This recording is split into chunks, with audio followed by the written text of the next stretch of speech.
మా ఆడపడుచు వాళ్ళ చెరువులో చేపలు పట్టారండి. 8 కేజీల చేపట. దాన్ని చక్కగా క్లీన్ చేసి మాకు కొన్ని పీసెస్ పంపించింది. ఫిష్ క్లీన్ చేస్తా అండి. ఫిష్ వండటం అంత ఈజీ ఇంకో కర్రీ ఉండదు. చక్కగా ఆ చేపల్లో ఉప్పు, కారం, పసుపు, ధనియాల పౌడరు, పచ్చిమిర్చి, ఉల్లిపాయ పేస్ట్, కరివేపాకు, సరిపడా ఆయిల్ వేసుకుని దాంట్లో కొంచెం చింతపండు పులుసు దానికి సరిపడా వేసుకుని మరగనిచ్చి దాంట్లోనే కొంచెం కొత్తిమీర, దించే ముందు మసాలా పొడి వేసుకుంటే చాలా ఈజీ అండి. అలాగే దీంతో పాటు రైస్ కూడా పెట్టేశాను నేను. చూడండి వేడి అన్నం ఫిష్ కర్రీ ఎంత బాగుంటుందో.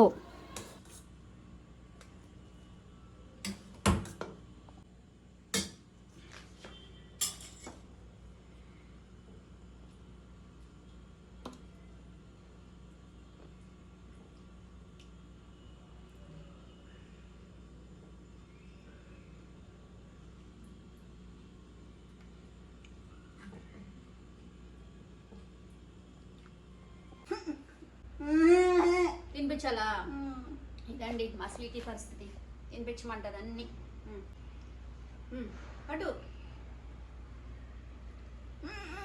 సూపరా, థ్యాంక్ యూ.